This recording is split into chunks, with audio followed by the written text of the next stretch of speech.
Mga kabalita, kuha po yan sa Bulkang Taal na nagbubuga ng volcanic smog o VOG. Sa sobrang kapal po ng usok, makulimlim na ang langit at halos zero visibility sa paligid ng bulkan. Umabot na ang VOG mula sa Bulkang Taal sa iba't ibang lugar sa Batangas at Cavite. Sabi ng PHIVOLCS, mahigit 4,000 metric tons ng sulfur dioxide ang ibinuga ng Bulkang Taal sa nakalipas na 24 oras. Kapag nalanghap ang gas na yan, posibleng magka-iritasyon sa mata at lalamunan. Kaya pinag-iingat po ng mga otoridad yung mga residenteng malapit sa bulkan. Balita ko dahil nga po dyan sa volcanic smog ng Bulkang Taal, nagkasakit na, Mark, yung mahigit sa 40 estudyante dyan po naman sa Tuwi, Batangas. Na-ospital po ang mga estudyante. At nakaramdam daw ang mga estudyante ng paninikip ng dibdib, pagkahilo, makating lalamunan at balat. Wala naman sa kanila ang kinailangan namang ma-confine. Sabi ng Batangas PDRRMO, 2 linggo nang nararanasan ng VOG sa probinsya.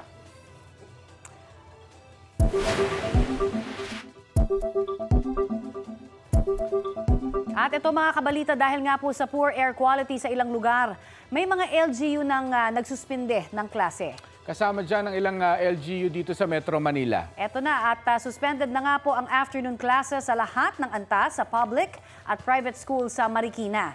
Pati yung mga klase na bukas doon, suspendido na rin po, o bukas doon. No? Wala na rin pong pasok ngayong hapon dyan sa Mandaluyong. Nag-anunsyo na rin ng class suspension sa Caloocan, Pasay, Muntinlupa, Las Piñas at Parañaque. Walang pasok din po sa public at private schools sa Lian, sa Batangas naman ito, Balayan, Calatagan, Nasugbu, Agoncillo, Tanawan, Balete at sa Mataas na Kahoy sa Batangas. Sa Laguna, class suspended din sa San Pedro, Biñan, Cabuyao at sa Santa Rosa. Sa Cavite naman, naapektado ho ng VOG mula sa Taal Volcano. All levels ang walang pasok, mapa-public o private schools dyan sa may Alfonso, Amadeo, Bacoor, Cavite City, Carmona, Dasmariñas, General Emilio Aguinaldo, gayon din sa GMA, General Trias, Imus, Indang, Kawit, Magallanes at Maragondon. Pati sa Mendez, Naik, Noveleta, Rosario, Silang, Tagaytay, Tanza, Ternate at sa 13 Martires City. Daming lugar talaga, no? Halos Ingat po kabuuan tayo. na ho yan ng Cavite. Parang Carmona lang hindi nabanggit Para saan ka ba? Carmona? Indang. Indang. Wala rin Kasama kaming ka. pasok. Oo. Malapit kasi kami dyan eh. Ingat po, ingat.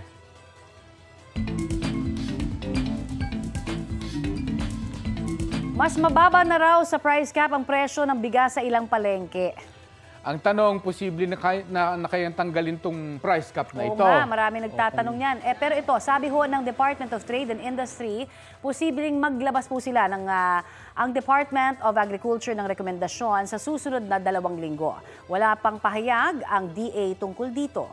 Nauna na nilang sinabi na magandang indikasyon na may mga retailer na nakakapagbenta ng bigas na mas mababa pa sa price cap.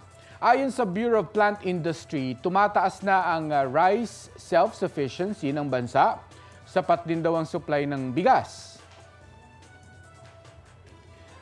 Mga higala diha sa Cebu City, balita para ninyo. Legit na Cebuano, no? Required na hong magkaroon ng half rice option. Ang lahat ng kainan dyan. Matagal na itong pinag-uusapan. Sa ordinansa ng Cebu City Council, obligado ang half-price option para mabawasan yung nasasayang na kanin. Bukod sa mga restaurant o fast food, may half-price option din pati sa mga ospital, eskwelahan, opisina at iba pang establishmento na naghahanda o nagbebenta ng pagkain. Ang Cebu City Health Office ang mag-iinspeksyon at magtitiyak na sinusunod ang half-price ordinance.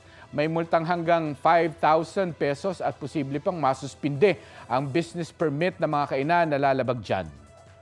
Ay, napakahirap talaga kapag ang pinag-usapan natin kanin. Alam mo naman, rice is life, di ba? Oo nga.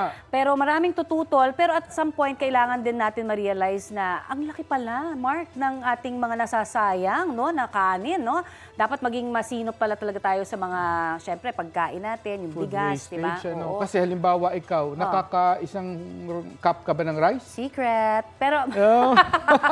Pero parang sa Minsan. basa ko sa'yo, mga 1/4 rice ka ay, lang. oo. Pero alam mo, sabi nga nila ha, as of April 2023, 7.2 billion pesos po ang halaga ng kanin na nasasayang sa Pilipinas Dami every nun. year. Ang dami nun. Oo.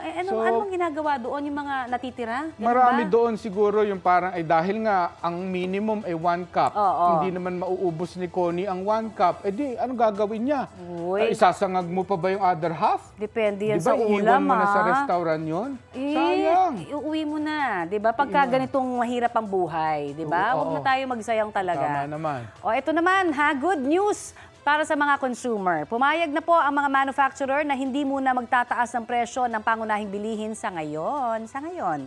Sabi po ng Department of Trade and Industry, yan ang resulta ng pakikipag-usap nila sa mga manufacturer. Nagpapasalamat naman dito si DTI Secretary Alfredo Pascual at sabi po niya, kung may taas presyo man, ito ay magiging case-to-case basis. Magkakaroon daw kasi ng iba pang konsultasyon para sa ilang manufacturers na urgent ang concern patungkol sa mataas na gasto sa produksyon. Titiyakin naman daw ng DTI na susuriin din ang kakayahan ng mga manufacturer na magpatuloy ng operasyon. Buti naman. Oo.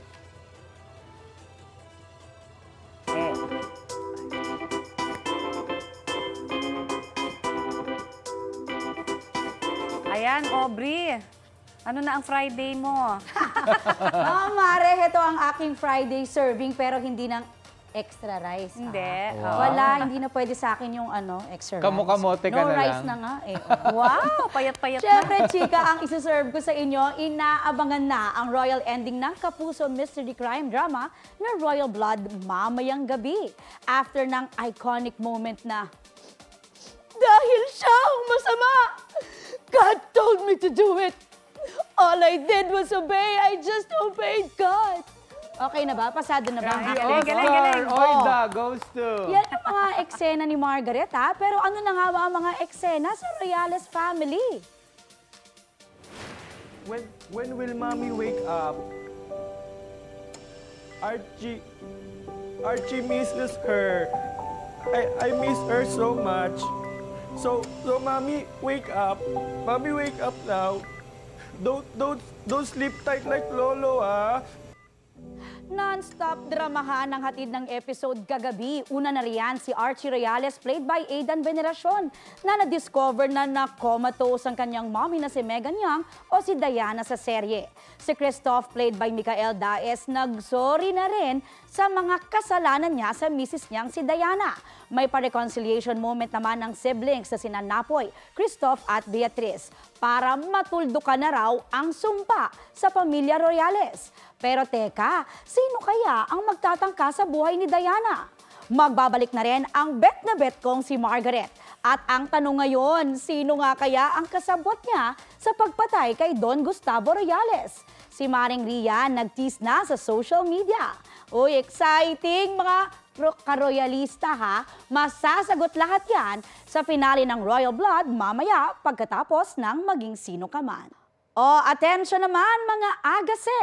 GOT7 member Bam Bam is here. May update ako sa preps niya sa first solo concert niya mamayang gabi. Diyan lang kayo ha. Thank you, Aubrey. Naku, kayang-kaya Ang dami ni mga Mark, yung mga pag-arte dami ni pa- Archie, ah. Alam mo, everyday may pa-under tong si Aubrey Carampel, Galing, ah. di ba? O, samantala, ito mga kabalita. Sabi po ng nahulikam na personnel ng Office for Transportation Security sa NAIA na tsokolate at hindi raw dolyar ang isinubo niya. Hindi naman na normal na ganun kumain ng tsokolate, ano? Na hirap at sinutulak pa niya. Tsaka hindi mo kailangan tubig. Ayan o, di ba? Kitang-kita eh. Hindi nga po kumbinsido sa paliwanag na yan ang pamunuan ng OTS. Sinuspindi at kinasuhan na ng OTS ng grave misconduct ang nahulikam na tauhan, pati ang kanyang supervisor at katrabahong nag-abot daw ng tubig. Hindi sila pinangalanan ng OTS. Bukod po sa kanilang 3, iimbestigahan din ang 14 pang OTS personnel na nakasabay nila sa duty. Pinag-aaralan din ng OTS na sampahan ng kasong theft ang mga mapapatunayang sangkot.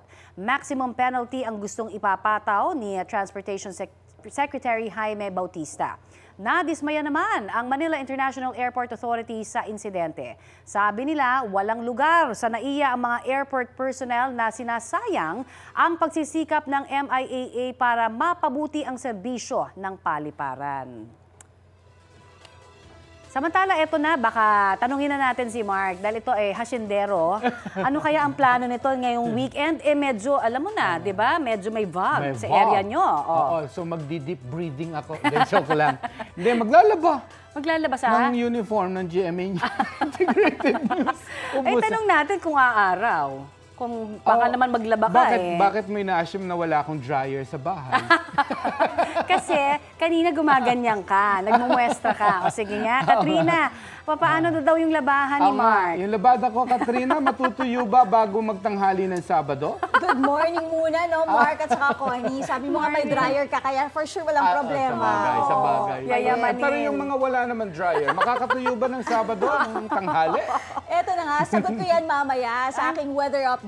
Take note, wala pong low pressure area o bagyo sa bansa. Ayan, malinaw. Mamaya, antabayanan natin yan. Makakatuyo.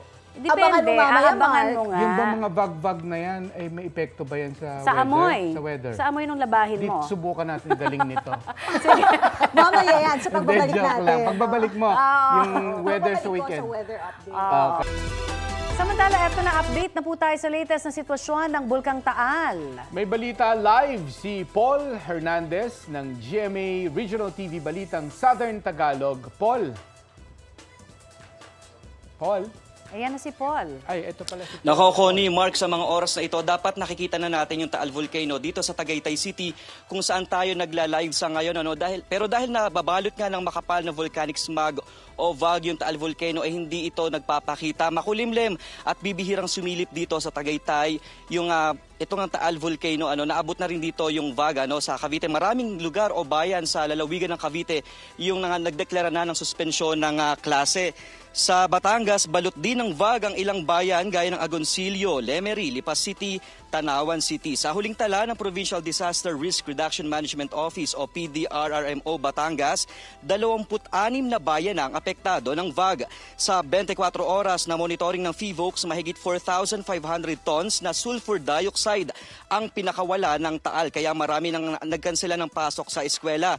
Ang iba ay naka-alternative delivery mode na muna. Pinapayuhan ng publiko na ugaliing magsuot ng face mask kung lalabas ng bahay at huwag na muna magsagawa ng iba't ibang outdoor activities. Nananatili sa ngayon sa Alert Level 1 ang Bulkang Taal. Kawawa naman siya, o.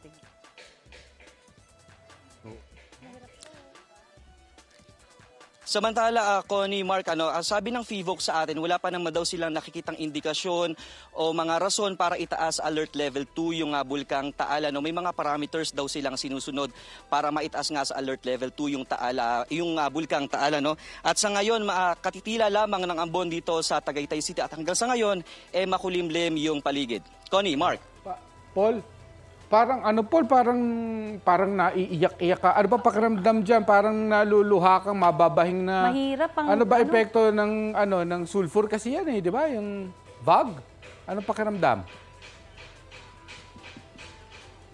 Paul? Oo, ayan. Ni Paul. Okay. Mark, medyo nawawala lang yung signal ko, pero... if I heard it correctly, ang tanong mo kung ano yung pakiramdam dito sa live point natin sa ngayon, medyo maalinsangan yung paligid. Though umambon nga kanina, sa ngayon makulimlim yung paligid. Siguro dahil ito doon nga sa balot na VAG dito sa Tagaytay City, Mark. Oo nga. Sige, thank you, Paul. Kasi si Paul parang naiiyak. Ingat ka, Paul. Na baka dahil yan sa buong team epekto dyan. ng buga. Thank you. Maraming salamat, Paul Hernandez.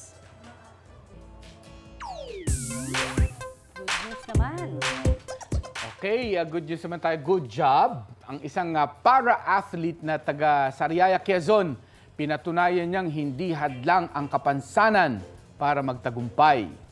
Yan ang kwento ni Renson Embrodura na putol ang kanang binti, nanalo ng gold medal si Renson sa obstacle course race World Championships at sa Belgium yan nitong September 14 hanggang 17. Lixia talas daw ng isipan na naging alas niya para matalo ang nasa mahigit 30 katunggali. Dream come true rin kay Renson ang makapag-uwi ng karangalan sa Pilipinas. Good job, Renson! Congrats, congrats! Eto pa may baon din akong good news para sa ating lahat. Yung isa pong kababayan nating nasa United Arab Emirates, alam niyo ho ba talagang swerte laking-laki. Siya po ang second lucky grand prize winner ng Fast 5 draw. At ayon po sa Emirates draw, makatatanggap si Freylin Angob monthly ng 25,000 dirhams o mahigit 380,000 pesos sa loob lang naman ng 25 years. Naku, kapakaswerte talaga, no? At kwento po ni Freylin, napatalon sila sa tuwa ng kanyang fiancé nang mabasa ang congratulatory email. 10 taong na po siyang nagtatrabaho bilang dental nurse doon at nag-aral ding maging laser technician. Napakaswerte. Imagine mo, hindi na siya kailangan magtrabaho ng talagang yung trabahong-trabaho. Diba? May pension na siya. 200,000 plus, sabi mo? 300. Mahigit. 300,000 plus. Galing. Sana Sana all tayo doon. Nako, ito seryosong balita muna tayo kasi ito not guilty plea ang inihain ng 6 na akusado sa pagdukot sa 6 na sabungero sa Manila Arena. Para yan sa mga kasong kidnapping at serious illegal detention. Virtual lang ang kanilang attendance. Kabilang sa kanila si Julius Patidongan alias Dondon. Ang isa sa mga lalaking nakuhanan ng video kasama ng nawawalang si Michael Bautista habang nakaposas ang huli at naglalakad palabas ng sabungan sa Santa Cruz, Laguna noong 2021. Nakakulong na sa CIDG Calabarzon sa Laguna ang 6 na akusado. Matapos silang maaresto noong Biyernes sa Parañaque. Pero ang gusto ng 6, makalaya muna sila kaya naghain sila ng petition for bail. Sabi sa aming mga nag-cover kahapon sa arraignment na sa October 10 sisimulan ang mismong trial. Nasa 26 ang kabuang testigo ng prosekusyon na magpapatunay raw ng pagdukot at pagbihag sa mga sabungero.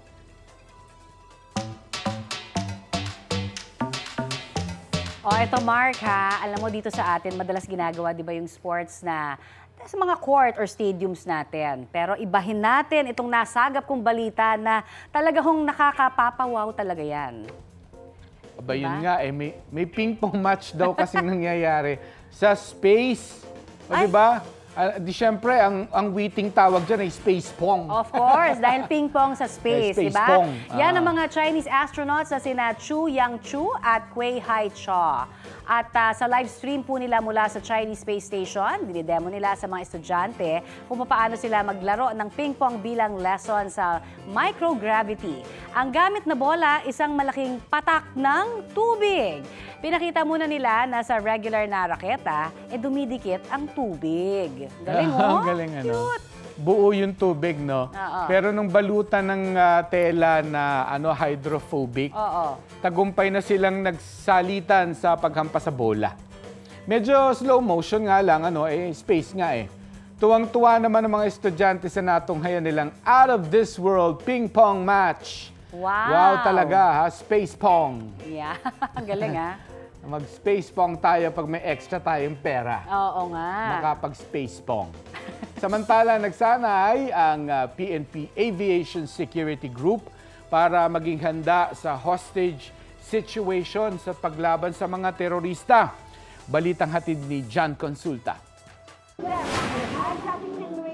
Sa simulation exercise na ito ng PNP Aviation Security Group, makikita ang ilang pasahero na nakayuko habang may mga armadong lalaki nakatayo sa unahan, gitna at dulo ng isang mock-up na eroplano.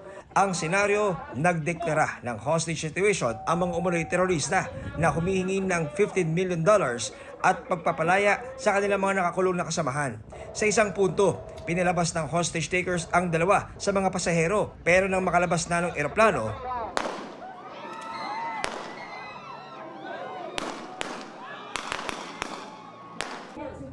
agad nag-dispatch ng team ang AFC Group para sagipin ang dalawang sugutang biktima.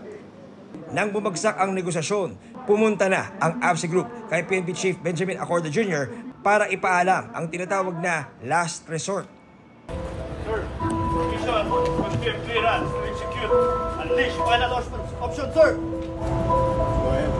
Sa puntong ito, pumwesto na ang mga armadong tauhan ng PNP AFC Group sa may tagiliran at pintuan ng eroplano. Maya-maya lang, isinagawa na ang maaksyong rescue operation.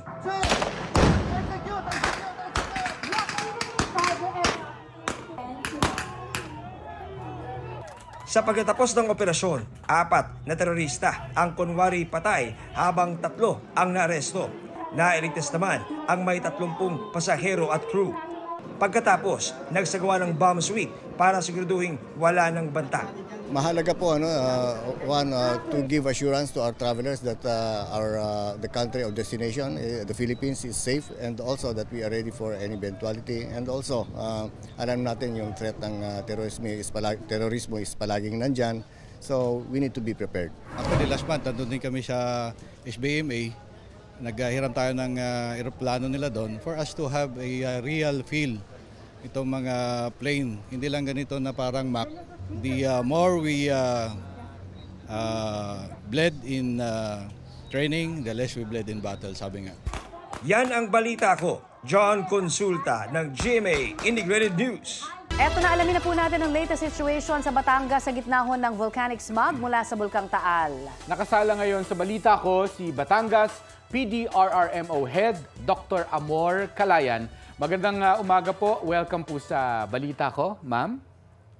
Yes, hello, good morning everyone. Good morning, Ma'am Connie. Good and morning. good morning, Sir Mar. If I am not mistaken, you're Sir Mar. Oo, Yes, pero not so good morning nga di ba? Dahil sa smog na ito. Oo. Ano ba, Doc? Mas malala ba kahapon than today? Anong pagkakaiba ho ng kapal ng smog? Well, I think the same yung ano po. Ay, nako, mukhang ma'am, Dr. naghang. Amor? Okay, mukhang Ay, nagkakaroon tayo ng problema sa idadial signal. natin Naglalag. Okay, ito na. Dr. Amor? Po. Ayan, can you hear us po? Apo. Ayan, Okay, ayan. Pwede from na the ho top. tayong, pwede nang pakidescribe gaano ba kakapal ang ating pong nararamdaman diyang smog. Yes, actually, yesterday, at the, ano po, ang plumes po ay mabot na po as a 2,659 meters tall at ang kapal po niya ay umabot sa 4,000 plus, no? Hindi ko lang ma-recall kasi nasa sa meeting din po ako ng OCD. But then talagang nakikita natin ang kapal at labas ka ay ramdam mo masakit sa mata, makati sa lalamunan, makati sa balat. At talaga po yan mamon po ay naaamoy ng ating mga kababayan sa atin sa Batangas. Opo, kamusta na ho ang lagay ng mga residente dyan? Dahil sabi nyo nga talagang paglabas nyo mararamdaman itong mga sintomas na ito. May mga naisugod na ho ba sa ospital? Kakayanin ba ng ating mga ospital dyan kung sakaling dumami ho yung mga pasyente? Actually, yesterday po, sa senior high school po ay 45 na po yung nadalang estudyante sa hospital from Tuwi.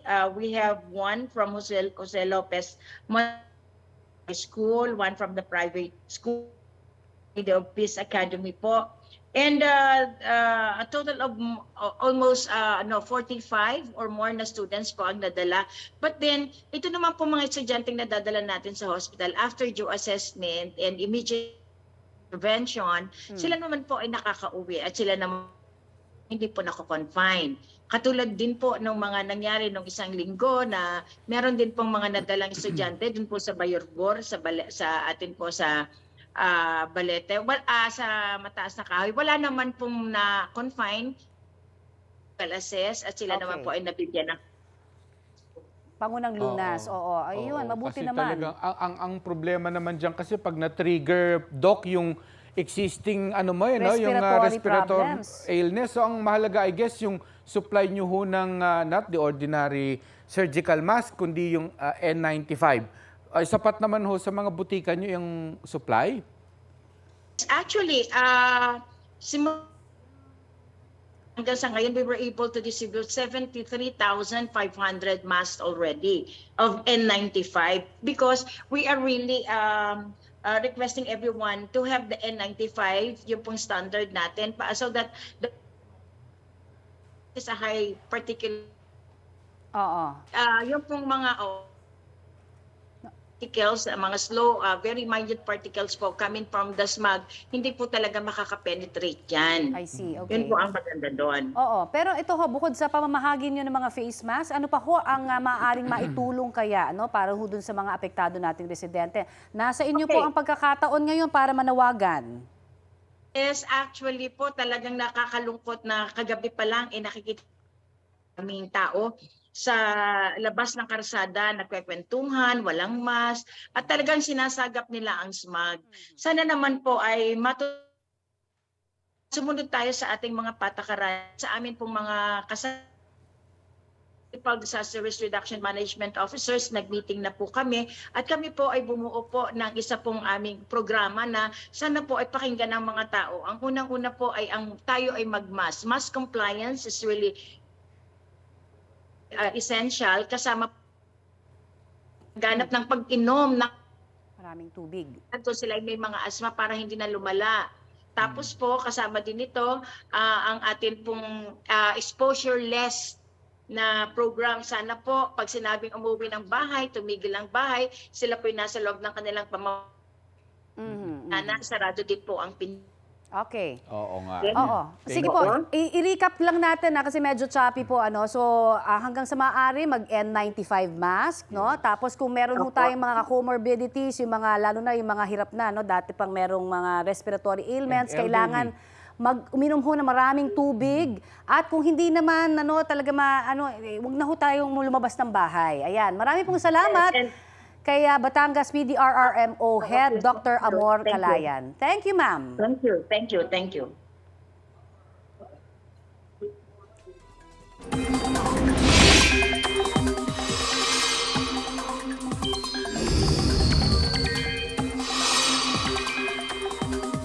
Bago ang aking weather report, silipin muna natin yung pagbaha sa Mindanao. Dahil sa pag-ulang dulot ng Intertropical Convergence Zone o ITCZ. Sa Santa Cruz, Davao del Sur, parang basang sisiw ang maraming estudyante habang sinusubukang makauwi. Halos walang masakyang jeep at tricycle dahil karamihan sa mga ito ay na-stranded sa baha. Umabot sa National Highway ang baha. Sa Bangas, South Cotabato naman, gumuho ang isang bahagi ng kalsada na inabot ng tubig mula sa ilog. Isang truck ang nabalahaw sa gilid ng kalsada matapos nitong umiwas sa gumuhong parte. Ang ilang apektadong residente naman sa barangay Nu Ibarra sa Pigkawayan, Cotabato, sumakay sa backhoe para makatawid sa rumaragasang baha. Mahigit 200 pamilya ang apektado at nabigyan na sila ng tulong ng lokal na pamahalaan. Patay naman ang isang babaeng 50 taong gulang sa Compostela, Cebu matapos anurin ng baha. 3 oras ang lumipas bago natagpuan ang kanyang katawan. Mga kabalita, hindi na lang Mindanao ang uulanin dahil sa ITCZ. Apektado na nito maging itong Southern Luzon at Visayas ayon sa Pag-asa. Sa mga susunod na oras, asahan ang pag-uulan sa halos buong bansa base yan sa rainfall forecast ng Metro Weather. Paalala mga kapuso, posible ang heavy to intense rain sa ilang lugar. Mag-ready sa maulang panahon ngayong weekend ha. Umaga pa lang kasi posible na ang pag-uulan sa maraming bahagi ng Luzon at sa ilang panig ng Visayas at ng Mindanao. Magpapatuloy yan pagsapit ng hapon. Maghanda pa rin sa posibleng heavy to intense rains na maaaring magdulot ng baha o landslide. Asahan din ang pag-uulan dito sa Metro Manila ngayong araw at sa weekend. Mga kapuso, bukas ay magaganap na ang autumnal equinox. Halos magpapantay ang haba ng araw o daytime ng gabi o nighttime. Ayon sa Pag-asa, iyan ay dahil halos katapat ng araw ang equator ng mundo. Pagkatapos ng autumnal o September equinox, unti-unti namang hahaba ang ating mga gabi hanggang Disyembre. Let the 99th season of the National Collegiate Athletic Association begin. Kasado na ang Season 99 ng National Collegiate Athletic Association o NCAA na may temang New Heroes of the Game. Coming from a very successful Season 98 last year, asahan ang mas intense na bakbakan at aksyon on and off court. Inanunsyo sa media conference na maraming NCAA events ang magbabalik this season, kabilang ang face-to-face taekwondo at chess games. Magbabalik na rin ang badminton at table tennis sporting events. 4P Championship daw ang goal ng Letran Knights. Do not fear, only believe. Yun talaga yung sinasabi sa amin. Huwag kayong matakot, maniniwala ka lang sa sarili mo. Huwag muna namin isipin yung championship, isipin muna namin bawat laro namin kung paano kami manalo. Team to beat din this year ang basketball team ng De La Salle College of St. Benilde. During this off-season, that's what we really worked on, which is our mental game lang. Malaki naman ang pasasalamat ni LPU Team Captain Enoch Valdez sa NCAA. Kung hindi dahil sa NCAA, hindi naman ako mapapansin siguro ng PBA. Like, yun nga, hindi rin siguro ako matadraft kasi doon ako nanggaling eh. Ready na rin daw ang ibang teams. Goal namin is mag-improve kami every training, every day, and every game. Pag PAC na kalaban nyo, hindi magiging madali ang lahat. No? Yeah. Layunin daw na NCAA na lalong ilabas ang galing, disiplina at excellence ng kabataan sa sports at maging kampyon sa kanilang buhay. The NCAA is all about the student athlete. They are our future hope. So now we're going to see new faces. So for sure, the new heroes of the game would be the student athletes making the big plays, breaking records. Sa linggo na ang opening ceremony ng NCAA Season 99 New Heroes of the Game, kung saan magpe-perform ang ilang Sparkle Stars. May special participation din si Asia's multimedia star Alden Richards. Yan ang balita ko, Katatibayan ng GMA Integrated News.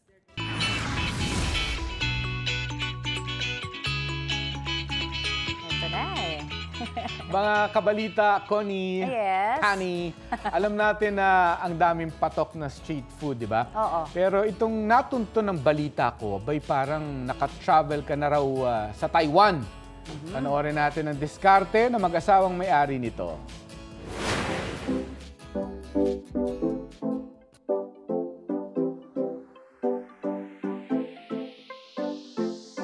Sa isang sulok ng Pandakan, may food craze na galing daw abroad. Malambot. Sa unang tingin para itong pangkaraniwang Pinoy street food na kwek-kwek dahil sa kulay at hugis nito.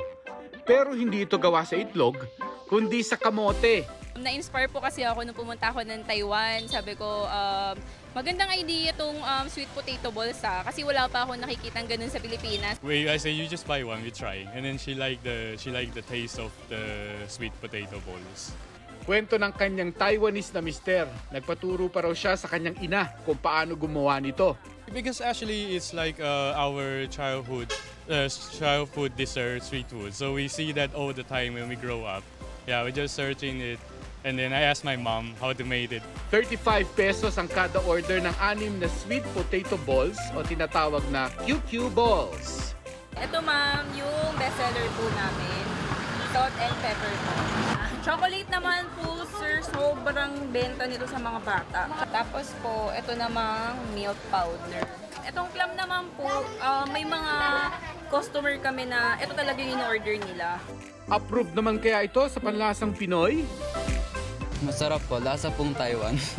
Siguro po yung sa authenticity po ng Taiwanese street food po nila.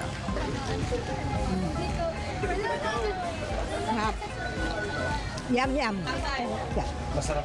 Oo, tsaka hindi siya matamis, tama lang. Masarap po siya.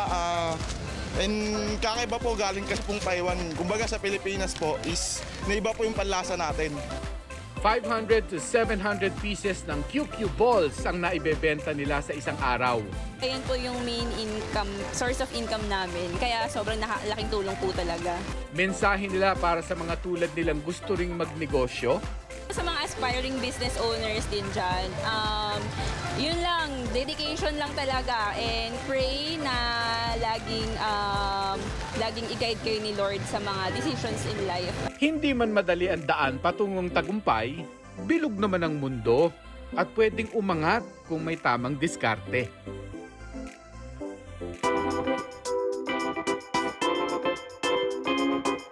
Anyong mga mare, I've got a message. GOT7 member Bam Bam is in Manila.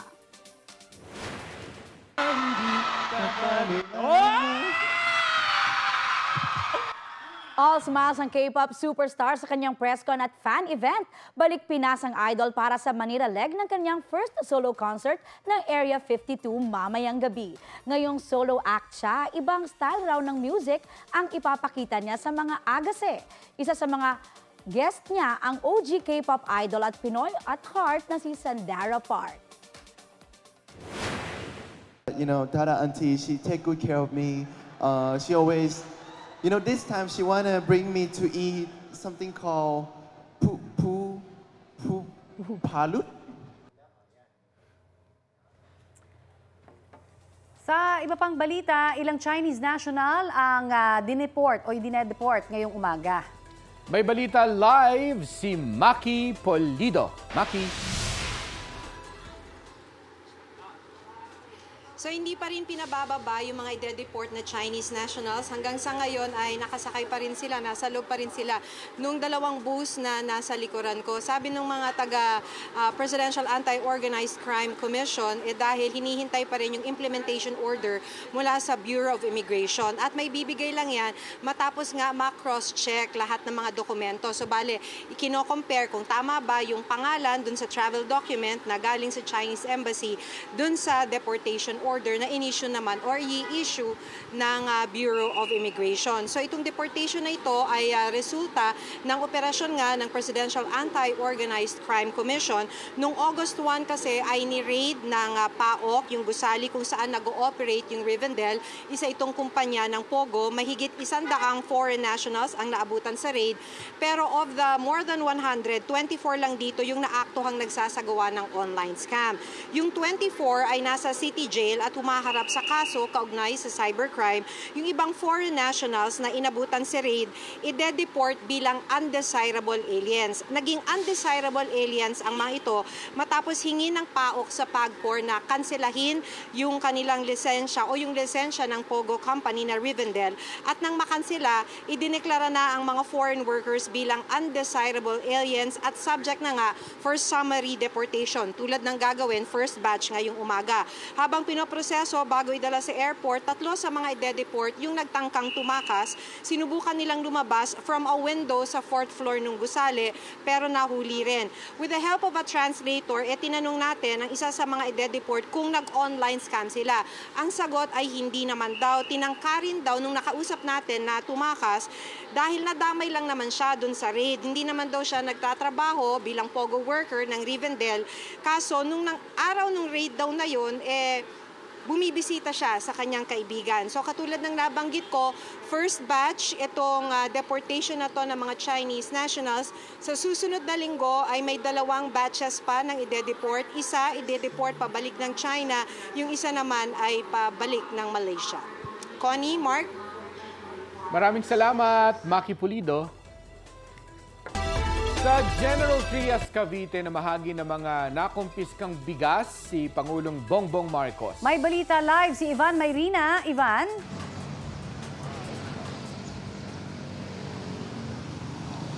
Mark, Connie, kung si Pangulong Bongbong Marcos ang masusunod, nais niyang gawing 7 araw na lang ang ngayon 15 araw na palugit na ibinibigay sa mga importer para magpresenta ng mga dokumento at patunay na legal ang pagkakaangkat ng mga imbak nilang bigas sa kanilang mga bodega na iniinspeksyon ng Bureau of Customs. Sinabi yan ng Pangulo bago ang pamamahagi ng nakumpiskang 41,000 na tig 25 kilos sa bigas dito sa General Trias sa Cavite. Paliwanag ng Pangulo kung talagang legal ang ka-importer, agad-agad na makakapagpresenta ka ng mga kukulong dokumento para patunayang hindi smuggled ang inventaryo sa iyong bodega at hindi na kailangan hintayin pa ang 15 araw. Kamakalawa lamang sinertify na urgent ng Pangulo ang Senate Bill 2432 o ang Anti-Agricultural Economic Sabotage Act na nagtatakda ng mas maigpit na parusa sa mga smuggler, hoarder at mga sangkot sa manipulasyon ng presyo na itinuturing na economic sabotage. Bukod sa pamahagi ng mga kumpiskadong bigas sa mga benepisyaryo na ibinase sa listahan ng 4Ps, namigay din ng farm inputs, mga binhi at pataba ang Pangulo sa isang farmers cooperative sa lungsod. At yan ang balita ko mula dito sa Cavite. Ivan Mayrina nagbabalita para sa GMA Integrated News. Maraming salamat, Ivan Mayrina. Thank you, Ivan. At yan, ang mga balita ko. Bahagi po kami ng mas malaking misyon. Ako po si Connie Sison. Ako naman po ang inyong Mare Aubrey Carampel. Katrina Son po. At sa ngalan ni Rafi Tima, ako po si Mark Salazar para sa mas malawak na paglilingkod sa bayan mula sa GMA Integrated News. Ang News Authority ng Filipino. Thank you, Mark. Thank you. Happy